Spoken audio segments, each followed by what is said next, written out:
What would leadership look like in the age of AI? We already know that AI is disrupting many industries, including our own medical device industry. Already, FDA has approved or cleared more than 1,000 AI ML enabled medical devices, and this trend is only going to accelerate. At the same time, we know our industry as a whole is facing some real tough business challenges and a highly complex, evolving regulatory environment. According to a recent report from Ernst & Young, our industry has grown just about 5% in the last couple of years, but our costs have increased about 15%. So this is a very tough environment for all of us, including our leadership. Hi, everyone, and welcome to this special episode of the Let's Talk Risk podcast. I'm your host, Naveen Agarwal, and I'm super excited to welcome Dr. Juan Daccach to the show today. Juan is the VP of Global Product Safety at Merz Aesthetics. He's an accomplished leader, having transitioned from his clinical practice to the medical device industry. And since then, his career has grown with great speed. Recently, he came back from a business leadership excellence program at Harvard. So I cannot wait to talk about these topics with Juan. Juan, welcome to the show. How are you doing today? Thank you, Naveen. I'm doing very well. I'm very thankful and grateful and very humble to be part of your podcast. I think once more, I always enjoy your conversations, and I do want to start by thanking you for everything you're doing for our community. I think it's just great, and I'm honored to be here. Thank you, Juan. As you transitioned from your clinical practice, what were some of the key leadership challenges that you had to overcome? Yeah, so it's I'll try to keep the long story as short as possible. This was I was finishing a fourth year fellowship, and I had the opportunity to transition from my clinical dream of being an orthopedic arthroplasty surgeon into the corporate world, which means sacrificing everything you had trained for and enter a completely new world with your knowledge and your knowledge alone on the area that you got trained in manually.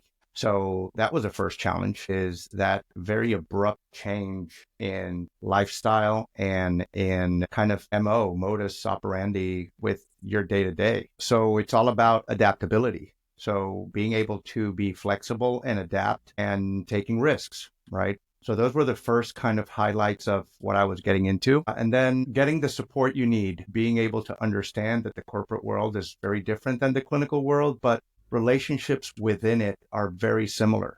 You are going to have the goods, the bads, the opportunities, the differences. But if you're able to keep a learning mentality, you're able to extrapolate the good moments, the not so good moments, and flip them into something positive for you and for the people that work around you.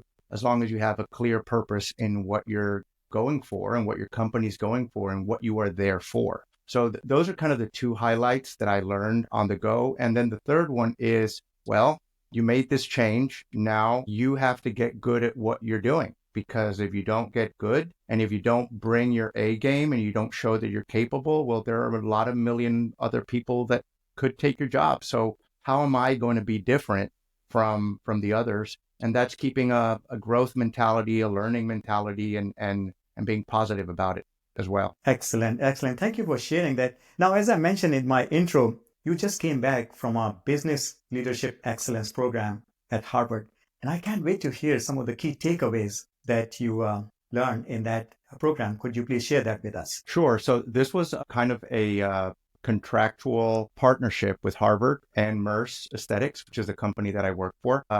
And by all means, not representing with my opinion, these are personal, but this was a year-long course that started in January of 2024 and ended in December of 2024. This was not something that you would stop doing what you were normally doing, but you would add on to what you were actually working on.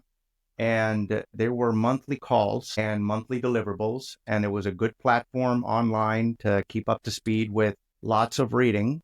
And it was a very good opportunity, first of all, because it was internal and you get to collaborate with people from your company that you don't get to see very often in your line of work. So without you knowing, as part of your learning on becoming a better leader, you're also creating these relationships based on a leadership know-how in order to get better, to make your company move on to the next level. If you would. So it was very interesting because it was staged in a monthly deliverable kind of scheme, and it was in a way organized so you would have a session with everybody else in your cohort based on the learnings from that month. And it was divided into 10, 12 modules from coaching, from mentoring, from strategy, from all of these topics that you see from a leadership perspective.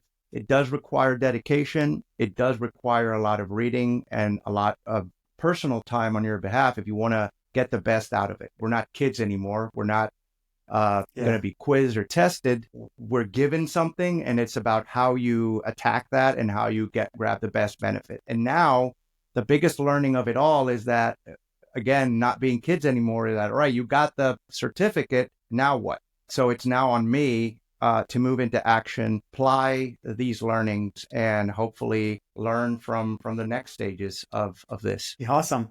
So what a great opportunity. First of all, congratulations to you again for being selected for this program. I know it's not that easy. It already shows how accomplished you are. And hopefully it gave you a good opportunity to work collaboratively and build new relationships within your own company. And, as I reflect on this, we're talking about AI. And one of the things about AI is that it learns very quickly. And it is not afraid to make mistakes, and it's not afraid to take feedback and guidance to improve. And these are the two key lessons which I think we all can apply in our own personal lives. And sometimes, we are very stubborn and we stand in our own way. So could you reflect on that and help us understand your journey? It seems to me that you are someone who likes to continually push their boundaries and likes to learn. What prompted you to develop this kind of leadership skill? Yeah, so first of all, on AI and machine learning, I think you were referring to the fact that they're void of emotions. And how can we do that? Well, we can't. It's impossible for you to be void of emotion, because that's what makes you HI, human intelligence, right? Human intelligence. This is what makes us different than artificial intelligence. But another thing that makes us different is something that I've really enjoyed during my years in understanding, is that there's a difference between being smart and being intelligent. And this is critical because it'll be a parallel onto the artificial intelligence, machine learning, that if you're not in it, you're already late, because the exponential growth of it is just ridiculous. Just a year or 2 years ago, we were mentioning the fact that it may have, and you hadn't even finished the sentence, and you're already 2, 3, 5 steps behind. So every living organism, Naveen, is intelligent because it has the capacity to learn. Now, I know you're saying, well, machines can learn too. Are they intelligent? Well, yes, they are. Now, the difference between intelligent and smart is that you actually know where to apply your learnings to your best benefit. Now, are machines smart? Well, I think they are. And that's what makes it very dangerous, because they both have what we thought was going to be a unique human trait, which is the capacity to learn and the capacity to apply the learnings in the best scenario. And that's what machine learning is doing. One of the things that I see critical right now, apart from not being in the game or even ahead of the game because it's moving so fast, is that right now, artificial intelligence and machine learning is being used, but it still requires a lot of human eye behind it to corroborate, to validate, to verify that whatever the machines and artificial intelligence is doing is actually correct, right? But the more that happens, the more the machine learns, the more it's going to get better. And the more humans start seeing the benefit of it, and it's already written, times are cut in half. Efficacy is bumped up. Return of investment is bumped up, right? So you're seeing the positive side of things. So all of a sudden, the humans are going to back out a little bit and going to trust the system a little bit more. And that's where I think it's going to be very dangerous. But what if we're going into this perpetual lie and just feeding on it? So the garbage in, garbage out concept is going to be perpetual if we don't regulate it. So that is my worst fear right now. I think the traits to be able to go into this, fully, is to be up to speed, try to be ahead of the game, understand the purpose of what this is being used for, never back down on your human judgment, right? And not to use AI as a marketing strategy. Don't make your product just better because you use AI, but you have to bring forward and demonstrate the impact of your tool in order to corroborate to the listener, to the viewer, to the client, that not only you have AI, but it's an efficient AI. It's an efficient learning that you're using for the good and benefit of your product, of your clients, of your brand. Sure thing. That's a very valid point. And it does require leadership, doesn't it? So let's kind of dig into this a little bit deeper. And I know you have background you are trained in medicine. and you have seen the industry, you have worked collaboratively with quality regulatory and business leaders throughout your career. In this context, what are some of the 2 or 3, I would say, specific challenges that you foresee from a leadership point of view as we face this dynamic environment in the age of AI? So I think the first thing is, if imposter syndrome used to happen, and it does in above 70% of the population, I think right now there can be a subconscious raise in imposter syndrome because nobody right now is a full-blown expert on AI and machine learning. Mm-hmm. So that for me is a big handicap right now, but there are people that know more than others, and there are subject matter experts as of now. But again, everything is changing by the minute, right? So one of the leadership things that I would kind of bring forward and ask to whomever is coming in as a subject matter expert on AI is to still have that kind of will and power to disrupt, but to be able to say that they are not knowledgeable enough when they're not knowledgeable enough. Because trying to make a point without a robust background of knowledge can lead to a lot of issues down the road. So whatever can seem great, innovative, avant-garde, right, today, and it's not being validated, verified, regulated as it should, could lead to issues in the future, right? So one of the leadership traits that I really support right now is to be honest, right? To be honest about your knowledge, to don't fear to say you don't know, but that you will try to get to the bottom to your best knowledge on making this work. Understand that every leader has to be authentic. And part of that authenticity is to be confident enough to say that you don't know. You have to bring yourself to the table. And that just conjoins into just this big aura of humility and humbleness to encourage people to look at you and understand that you are human. And that sounds ridiculous right now, but you are going to be fighting a machine. So what makes you likable? And I always bring this example: representative,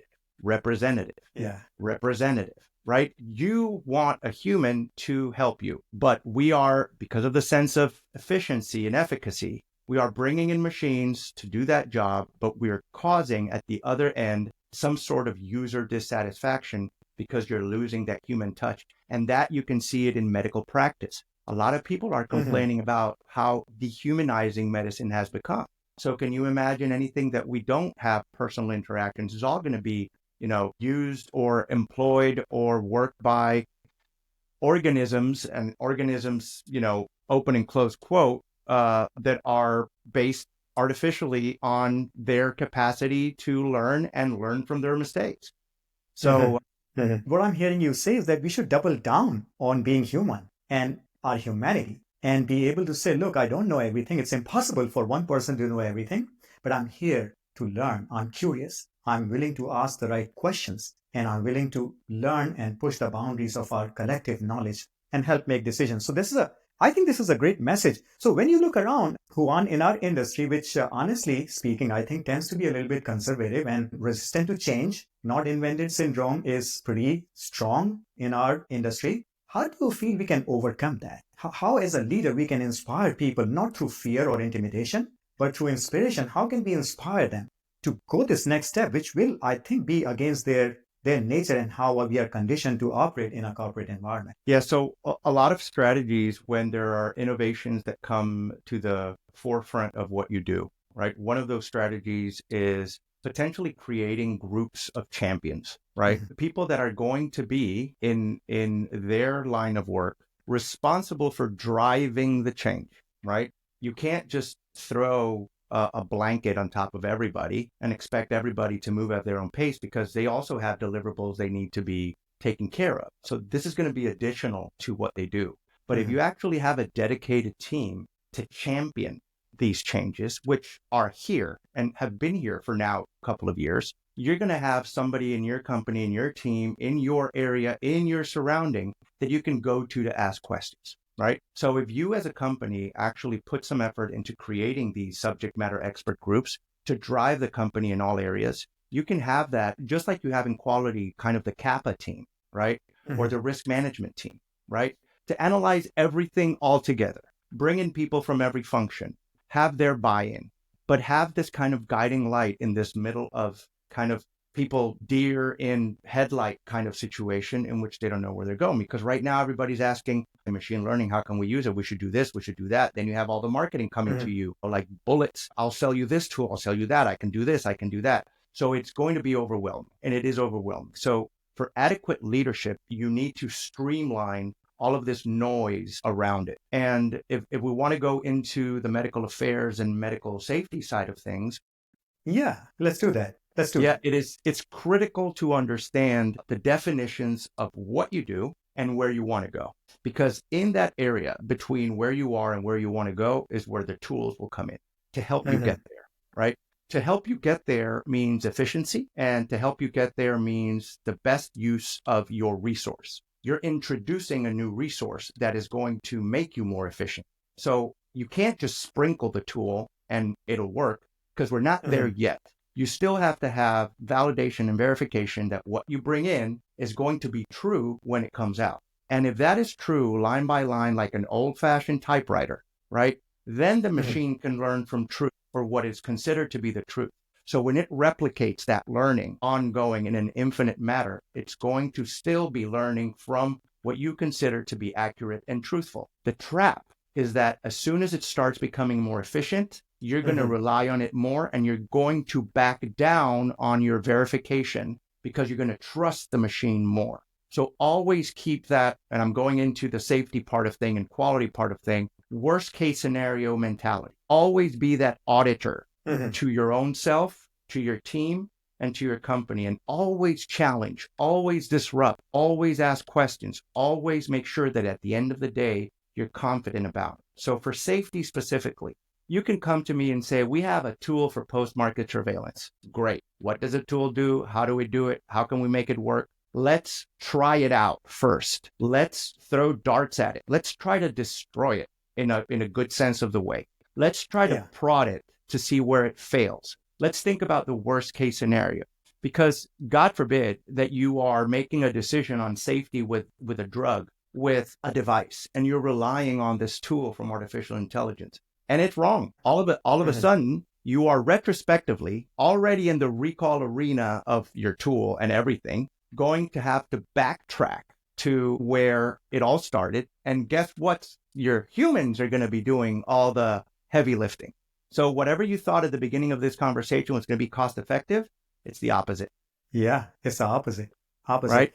So that's for safety, right? And it's, I live in a worst case scenario mode since I've been in med school, because that's how they teach you to think. You have to think of the worst and then back yourself down and start checking the things that are not, in order to know what you have. As you go along and you get more experience, for example, in my world of orthopedics, sometimes as you learn, you already immediately know exactly what's happening from the get-go, right? From safety in a corporate side of things, when you look at risk management reports with your quality partners, when you look at audits, when you look at post-market surveillance, when you look at issues with your drug, with your device, you still have to read what another human is providing you in a complaint or in an adverse event. And because you are a human that is reading from a human in the same area of knowledge, which is, let's call it medical or clinical, you understand that language. So are we there yet in which the tool that you're using will understand the language in between those two humans that are reviewing the content? I don't know if we're there yet, right? But it will be ideal if you have an MD doing this sort of work on the background, reviewing what the other MD is doing from the company that's developing the tool. And that is for safety, in order for you to be safe about safety. Medical affairs is a different kind of output altogether, but it's equally important, because medical affairs is that bridge between your company and the physicians that are out there. And the reason why I started with safety is because that human that's going to bridge in between, right, the company and your users or your clients is usually medical affairs from a medical perspective. So whatever tools they're going to use, whatever data from real world evidence they're investigating, because that's what they're going to do, they're going to use many different sources of AI, like generative AI, to create a lot of things, but they're going to have to verify and validate that that information is true as well. So it starts sounding like a broken record regardless of where you are.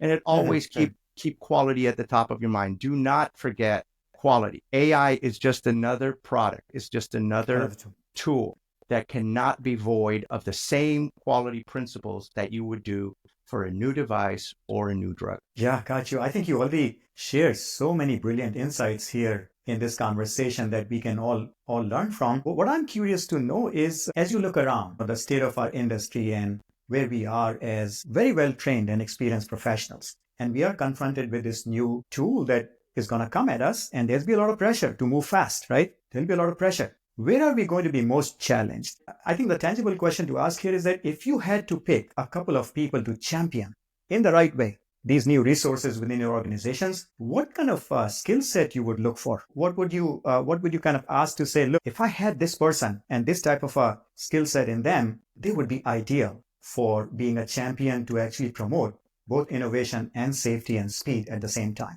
What would that look like? The lack of fear to disrupt. So that goes back to, I like people that are genuinely uncomfortable constant by trying to think, how can I do better to make this better, for the product to be better, and for the user to get better? So without disruption, with just falling back and sitting on this boat on the river and letting the current take you, you're not going to be changing everything because nothing will seem that requires change. You're going to end up in this bubble of being comfortable. So people right now need to have a what can go wrong mentality, need to have that kind of thrust and push to disrupt by bringing their authentic ideas. They have to be willing to accept that they might be wrong. They might be willing to have to take one step backwards to take two steps forward. That is not, clear path because this is something new. And probably the foremost quality of them all is being patient, because between you and me, Naveen, and the organizations that we work for in the past or currently, there's always going to be somebody that's going to have to approve what you want to do. So being patient and not taking things personal and understanding all of these traits of this new tool has to come from a place of knowledge and a place of humility and willingness to be wrong. In the medical world, sometimes you just can't afford to be wrong, right? Because the end result is something you truly do not want. So we don't have that capacity to allow ourselves to be wrong. Oh, we're wrong. No, we can't do that. Over here, you may have a little bit more of a leeway with that. So don't fear to be wrong. Change that mindset if you're coming from clinical to corporate, and push and push and push and see where you go with your ideas. AI and machine learning, Naveen, is the most disruptive thing that could be beneficial since, I'm going to say, the coming of internet and aviation, industrial revolution, right? It's going to be one of those things that are going to mark an era. There's going to be a before and there's going to be an after. And in 20 years from now, we're still alive. AI is going to be fully embedded, just like internet is now, in so many things. So we're in that position right now to drive that to the best of our ability and being honest about what we know and what we don't know.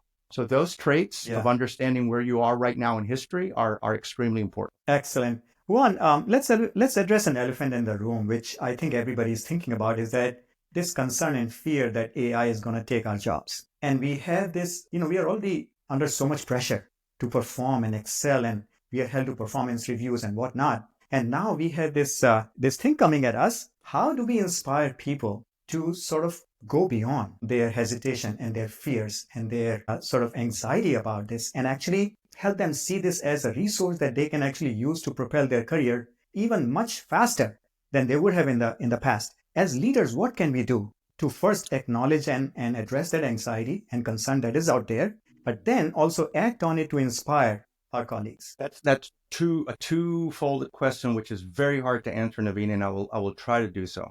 First one, our machine is going to be taking our jobs, not entirely, but yes, a lot.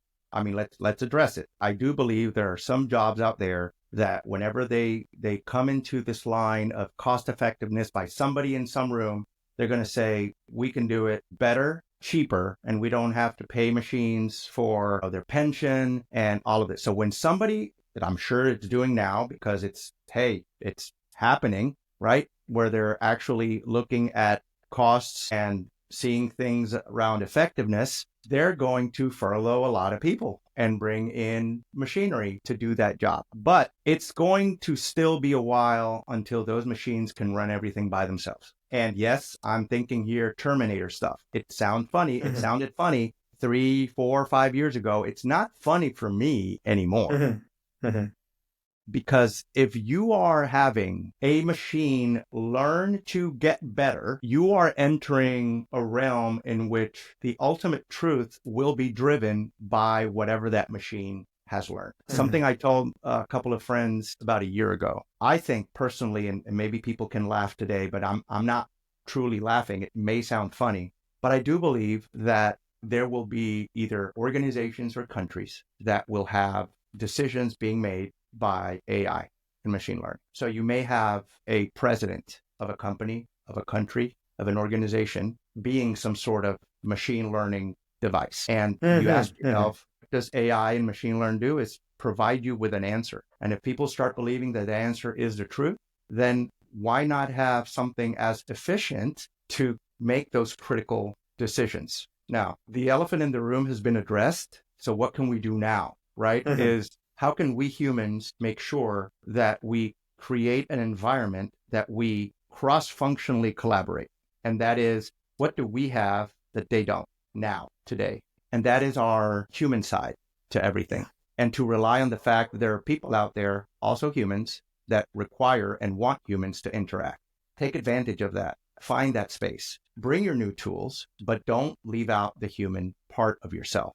Your emotions, how to handle your emotions, how to deal with things that create value on an emotional level to people will transpire in your marketing campaign, will transpire in your product, will transpire to your users or clients. There's all these things about emotional marketing out there, Naveen, and that's for a reason, right? After the pandemic, what people considered to be a weakness is now a strength, right? Yeah. I have not seen machines right now, although I've seen a little bit of snippets, that could correlate to the human side of things as good as us, the humans, right? So that is where I kind of try to encompass your very, very hard question, because we will be in a position where I think we're going to be forced to believe that a machine knows the truth. And we are in that stage of feeding those machines. And if that feeding is not based on truth, then we're going to be in some problems down the line. Yeah.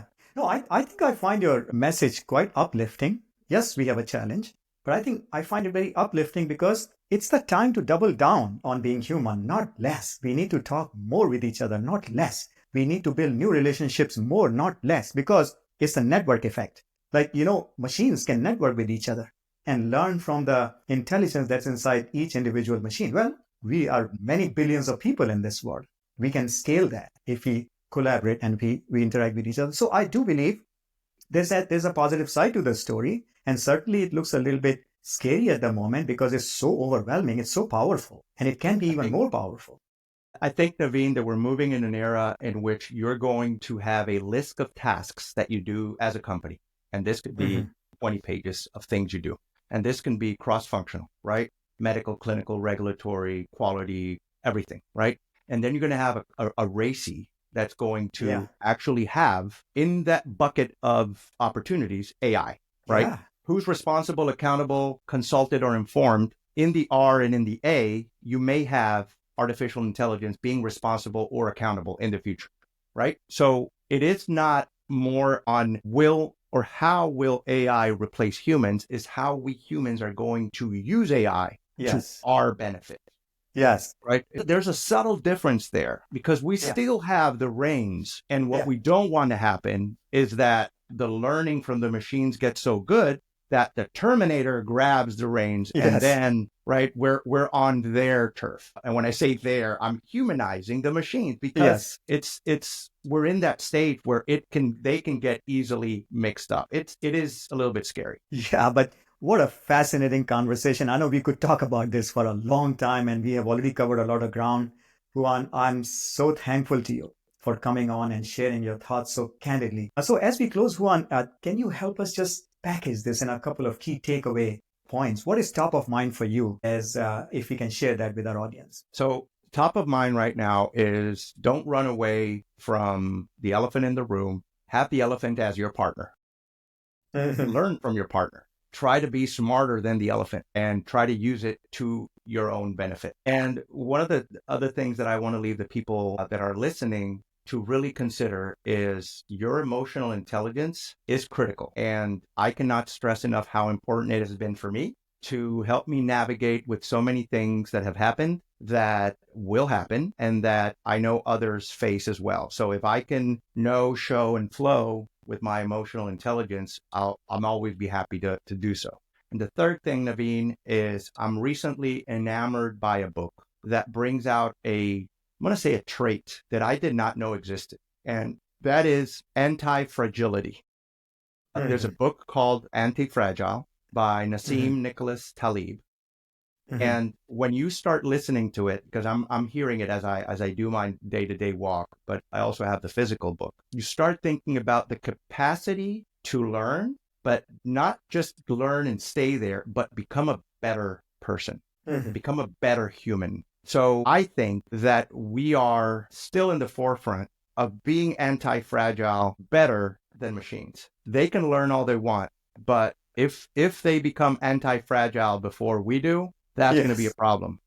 That's going to be a problem. So my just closing comment is things will happen that are not seen initially as a good thing, but if you have the capacity of doing the flip, which is turning everything negative into positive, learning from your experience and becoming anti-fragile and getting better because of that circumstance, you're already winning. So apply that to your leadership, apply that to your teams, apply that to the message you want to send the world. And I think we can do this. It's just a matter of navigating with the elephant. Awesome. Thank you so much for sharing that resource. We'll share that book in the show notes. And I'm actually quite familiar with Talib's work, and I'm glad you brought him up. There is so much going on in our world, and there are many thought leaders who are sharing these brilliant ideas with us. And I encourage everybody to kind of become familiar with that and continue to challenge. So what an uplifting message to close with, Juan.